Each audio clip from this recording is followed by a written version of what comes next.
За тойлогтоос Чанхай гэдэг ер нь бол хатгал тойлогтын 37.9 км-ийн зам хийгдэж байгаа. Тэгээ 2022 оны 4 сард бас яг Павловч аялал жуулчлалын сайдаар ажиллаж байхдаа ирж эхлүүлж исэн. Одоо хятад компани орсон, хятад компани ажиллаж чадаагүй хөөгдсөн. Монгол компаниуд маань ажилласан. Одоо ингээ ажиллаад явж байгаа ч байгаа. Тойлогтоос ийшээ ямар ч ясан 6 км зам бол тавигдсан байна. Тэгээ наадмаас өмнө амжуулаад Жанхан даваа хүрэх юм зорилттой байгаа. За ер нь тэгээд энэ жилдээ багтааж энэ замыг дуусгана. Одоо Жанхан даваа орчвол 11 км болно. Цаашаа даваа өнгөрөө даваанаас цааш 2.8 км дутуу байгаа.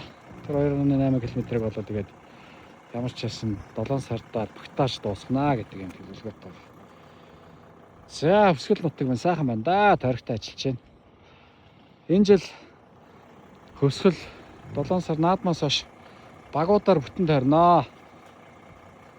Сайхан багуудаараа бүтэн тойрж малчин иргэдтэйгээ нүүр тул сайхан ажиллана да. Энэ жилийн том зорилт бол багуудаар ажиллах байна. За ингээд зам дээр бүтэн ажиллаж байна.